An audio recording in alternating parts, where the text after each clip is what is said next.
Hey Zoo family, I just got to the hospital. Welcome to day 2 of our emergency hospital admission series. What a series to have to do. I dropped the kids off this morning. I just got to the hospital, parked, and I realized I haven't vlogged at all today, so I'm saying hi to you for the first time on day 2. And I hope you're enjoying following along. We still kind of don't know what's going on. We're just hoping to get some more details this morning. And I brought like a pillow and a couple things to keep Mom a little more comfy than she has been here. You know what it's like when you got your own pillow and your own routine, and then you're using other blankets and other pillows, and it's just not the same. So that's where Mom's at. I'm bringing her some stuff, and check this out. Look at this. Miss Daisy's car seat is in the trunk, just in case, Zoo family. Just in case. We hope to not have to use it, but we'll see. How's Daisy? She's great. How are you? I have moments. Moments? Freak out. Yeah. Why do you have moments? So here was my morning. I got up, had breakfast. The doctor came in, my normal doctor, my opioid doctor, came in and said, if your urinalysis comes back clean, or like less than 300, you'll be discharged. And I thought... Today? Right. Right. And I thought, well, as much as I don't want to be here, how are you going to ensure this doesn't happen again? True. Or how do you know that, like, are you going to send me blood pressure medicine or what? Valid. I said, well, are you concerned that I'm 2 centimeters dilated? And he was like, are you effaced? And I was like, I don't know. So then he wasn't convinced that we had anything imminent necessarily to worry about. Like, go home and we'll see how many weeks we can make it. Right. But Melanie was worried, like, what if she goes home and she has a blood pressure spike? She wouldn't even know it. Right. Because her blood pressure was spiking when she was completely sedentary. Yep. That is a problem. That's terrifying. That's terrifying, yeah. And then Daisy reacts to it. Little pumpkin in here reacts to it. You can see her pulse reacting to Melanie's blood pressure increasing. So not good. So then not even 20 minutes. It was probably like 10. Melanie called me and told me about that. I called him, and then as soon as I got off the phone with you, how this hospital works, there's 3 high-risk doctors, and they're a team. And I said, he's like, well, you had an eventful night last night. And I said, oh. He said, yeah, your blood pressure hasn't really gone down, and you keep going into this danger zone. My doctor said I can go home, and all 3 of them shook their heads saying, no. No, you're having this baby. No. And then they said Thursday, but because Thursday's Halloween and we didn't want to have the kids miss Halloween, we asked if we could push it to Friday. And they were like, if my body cooperates. So, I mean, Friday she'll be 34 weeks, by the way. 34 weeks in 1 day. They would have liked to induce me at 37. At 34 on the dot. Oh, 34 on the dot. Okay, yeah. So they would have. The 3 high-risk doctors would have rather be Thursday. Right. So. Yeah. So Daisy's coming this week. How about that, Zoo family? Yeah. How are you feeling about that? My pulse was like 140s. When they were telling you? Like right after they left. I was like... That makes me think we won't last till Friday. We just gotta keep you calm and relaxed. She will be in the NICU. For at least a week, I'm not sure. You think a week? They told you a week? No, but they said basically there's a checklist and there's a many things that they have to check off. Okay, not just wait. Right. So she will be in the NICU, but we don't know for how long. We've heard of babies. You know what? They did say this. They said that she will be one of the largest babies in the NICU. Right. So if you're not familiar with what that is, it's the neonatal intensive care unit. Right. So it's the ICU for babies. They call it the NICU. She'll be the largest, if one of the largest babies in there. So that means she's far more developed than all the others. So she has less of a road ahead because she's 34 weeks. Right. So it could be just a week. That'd be great. And they're already doing the steroid. Right. You get your second shot when? 5-ish. Today? Okay, yeah. So she gets her second steroid shot, which is your last one. That's the last one, right. Yeah. And then they'll be done with the steroids, and those steroids are already taking effect. This steroid is supposed to make her start trying to breathe more and more. Right. It's really interesting the way it works. I did not realize it until I looked it up, and it's really fascinating. So we're gonna do a tour. You don't get to go along with us, but we're gonna do a tour of the NICU. And they're gonna show us what a 4.5-pound baby looks like. No! So she's like, No! yeah. Really? Yeah. I wish we could show you guys. I'm so sorry we can't. They're gonna, like, so they're gonna show us a 4.5-pound baby there, like one of the living babies? No. Or do they have like They these, have like basically like from like 1 pound to oh my gosh. Like little plastic, Basically. like from medical school. Oh my Yeah. goodness, little plastic babies. yeah. So we'll get to see. So- We'll get to see other babies over there I too. don't know. I'm sure there's. Basically, we'll get to tour the room. We'll have all our questions answered, and that's it. And then what happens is, when Melanie gets discharged, we'll have to keep coming back to the hospital to see Daisy. Yeah. Yeah, and that'll be tough because we'll want to do it every day. You know, we'll want to come spend time with her every day and talk to her so she doesn't have like I still anxiety or still anything want like a that. nurse, And you so, nurse her, right? They You're gonna have to get pumping. They said that because I am nursing her, that they would do the little Ronald McDonald House for me if I Okay. wanted to stay close. The fact that they've done all of these tests they've done the non-stress tests. They did another non-stress test this morning. They did an anatomy test on Right. her, right? She is so healthy and so big. She's in a larger percentile that she just seems more viable than the average baby, quite honest. And I don't know if that's me being just optimistic, but I feel good. I feel like she's going to be completely safe and this is okay. And especially with the steroid making her lungs grow, I think we're in a good place. I really do. I still never saw delivery. Like, this is different. You know what Yeah, I I mean? know. This is It's not so different. Everything about this pregnancy has been different, hasn't it? It has. Everything. So Mel's gonna maybe get her last shower before delivery. Or No, we try to well, take my another last. shower in I'll a couple take another, days. yeah. Thursday. Oh my I gosh. just can't wash my hair because of my IV, so So I have to have help. They had to tape up her arm, and I'll help her get a shower, and then we'll take our tour. You're not gonna get to see the shower, obviously, or the tour. And then I'm gonna get some lunch, and then honestly, we're just gonna hang out and chill. we're gonna I might take a nap, and the goal is just to be calm and hopefully just last till Yeah. Friday, Zoo family. So get excited. You're gonna meet Daisy soon. Part 2 of Daisy coming. This is part 2. I told him there's gonna be like a 3 or 4 part video, and then Halloween's right in the middle for some reason. That'll be really interesting. We'll see you in a little bit. I'm gonna pick up my dessert. How do we have apple pie tonight? That sounds good. We're picking out dinner items. No, Daisy's not here. No, yeah. Kinda looks like I'm oh, nursing. it does kind of look like you were nursing. No, Daisy's not here.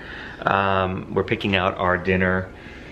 This is a rite of passage. Yeah, this week we'll get to have way more dinners than we usually do here at the hospital. We always love their food. Their fried chicken is amazing, but they don't have it on this floor. I guess you have to be on the. Hopefully they didn't remove it from the menu. I know, I feel But so sad. it was always a staple item for us that we always got every time we Always. could, because they have great fried chicken here. I don't know why, or they did. Anyways, I'll say they did for about a 6-year stretch where we were taking advantage of their services. So we're ordering our dinner now. I'm gonna eat dinner with Melanie here. We're waiting for the results of her 24-hour urinalysis. Yep. And they did the second steroid shot, which she just loved, right? Which is great.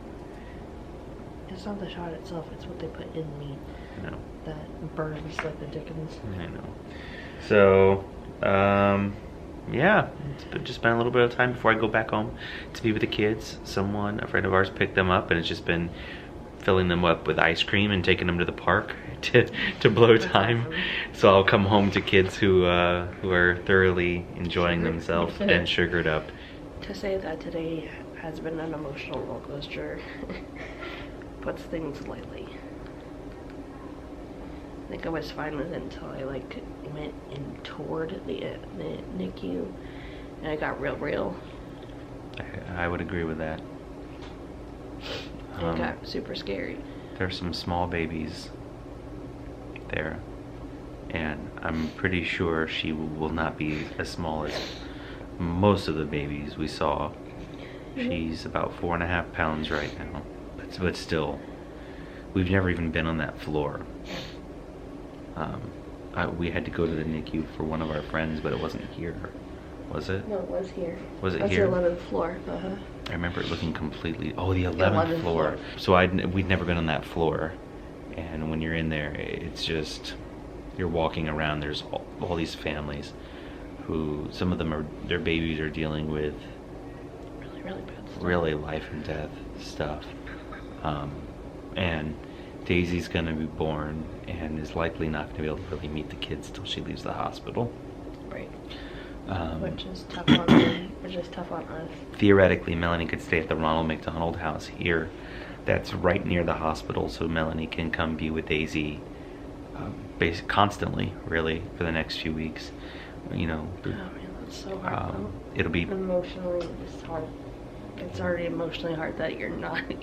That I'm not here at this time. We'll just have to split duties, babe. Like I take care of the big four, you take care of Daisy, and you're here, and you're coming here to breastfeed her and see her every day and let her hear your voice, and then I'll take care of the others and get them to school and back, and we can do that for 2 weeks.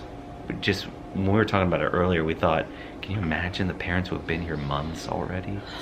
Just the emotional toll it has to take, and the physical toll it takes on your body. Driving back and forth from where we live here just for a few days has already made me go, I don't want to do that drive anymore. And I just, my heart really, really goes out to the poor people who've been here months and are struggling, and their babies maybe aren't getting better. It just breaks my heart. There's some there's some small babies in the NICU. We're sharing all this because we want you to know this isn't just like a purely happy time. This is kind of a scary time for us. To know that she's coming this week is, it's joyous. We're gonna get to see her for approximately 20 seconds before she has to leave the room and go live in the NICU.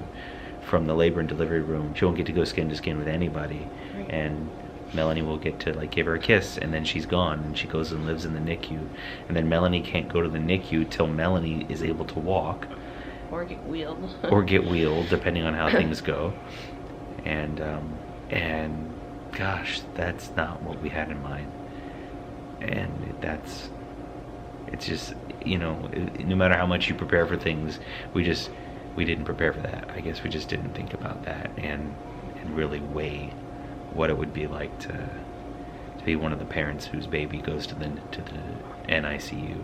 So I won't be coming back to the hospital tomorrow, and Melanie's not looking forward to that, I'll just say. But she understands why, so that I can get my energy up so that I come back 100%, because I'm not 100%. I'm running on empty right now. And she needs me at 100% come Friday morning, so I'm going to focus on the kids tomorrow. It's an early day, so I'm going to spend time with them too, so that they don't go a whole week basically without mom and dad. As it is, it's in the evening right now, and they still haven't seen us, and I don't think they're getting any story right now. They just have to trust that everything's okay. They're dying for Daisy to get here, but they don't understand they're not going to be able to see her, and it's going to break their heart. But I'll have to break that news to them too. Part of, I guess, just the journey the path that God has laid out before us, and we just have to walk it by faith. So I'm home with the kiddos, and I let them know how mom's doing, and I let them know that Daisy's coming Friday. I know, it's so exciting. And we had a little conversation about what the NICU is and how they give her some extra help to help her breathe, stay warm, and eat on her own. And if she can breathe, stay warm on her own, and eat on her own, then she can come home.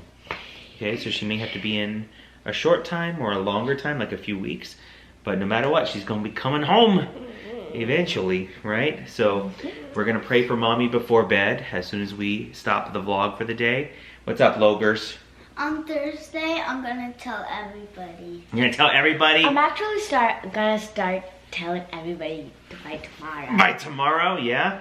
Yeah, that's fine, Timmy. What's up? It's Daisy Hair Day. Daisy Hair Day. You just hit me a little bit, but it's okay. It's Daisy Hair Day. Tomorrow's crazy hair day at school. And nobody's brushing their hair. Yeah. So Crazy Hair Day is supposed to be a, you're supposed to actually like do your hair up like in a mohawk or something. I said, kids, the wrong parent's home for that activity. If you want crazy hair, you just have to roll out of bed and go to school without brushing your hair. And I don't think that's what the teachers had in mind when they created Crazy Hair Day. Somebody said they were gonna do peacock hair, like dye hair. Like a peacock? Uh-huh. I would love to see that. That's gotta be crazy. Yes, let's go to the store and buy it. No, we're not. You're not gonna. Like blue, red, and white on the back. Oh my gosh, Caleb, are you gonna do crazy hair today, tomorrow? Or are you gonna try and sleep in and as much as possible tomorrow? Sleep in as much as possible. I just got an idea. I'll just brush my hair, and tomorrow morning I'll tie all of my hair up like a snake. What? That sounds Like I have crazy. so many snakes on my head. Wait. Oh, like Medusa. I know. Oh my goodness. I'm What? gonna a day in my bed and roll all over the place. You kids are crazy. Mushy. My guess is everyone's going to school tomorrow with normal hair. It's what's actually going to end up happening, and Caleb can already foresee it too. That's it for today's video. You all know what's happening. Daisy's coming this week, and we're excited for that. But there's some hesitation there because it's not going to be necessarily an easy road for Daisy or for Mommy. But we're trusting Jesus, and we're going to pray for Mommy before bed as soon as we stop the video. And we know that Jesus will protect Mommy, right? Mm-hmm. We can trust him even more than we can trust doctors. We know that Jesus has got Mommy covered, so we're going to pray for her. And we hope that you will too, Zoo Family. Again, everyone's been wanting updates, up to the minute updates, and I can't do that because things go back and forth. Like, we are even told one thing, and an hour later it changes. That happened again tonight. So if I tell you the latest update from 7 p.m. on where she's at medically, that could change by tomorrow. So I'm trying to give the big updates when we know things for sure, and we do know for sure at this point that Daisy's coming Friday. So we'll let you know. We're gonna put pictures out on Instagram. Remember to follow my Instagram account. Again, I'm not asking for shameless, social media advancement here. I'm just letting you know that when she's born, the first place I'm putting a photo is Instagram. So make sure you follow me on Instagram. If you don't have that, like my Facebook page. The links are in the description, and you'll see a photo of Daisy on either of those platforms the moment she's born. I'm gonna get some photos and send some photos to the kids, and send some photos to the Zoo Family, and send some photos to whoever will look at our new beautiful baby girl. We love you, Zoo Family. Thanks for watching. If you're not subscribed to our channel, please subscribe to our channel and help us get to that 100,000 subscriber mark. We are knocking on it. We're about to hit 87,000 subscribers, and you can help us get at least to 90 if you hit that subscribe button now. We are aching to get that silver play button. We actually already know where we're gonna put it in our house. We have a place in our stairwell. We think we want to display that, and then our gold play button when we get there as well. That's it for now, Zoo Family. We love you. We'll see you soon. Bye.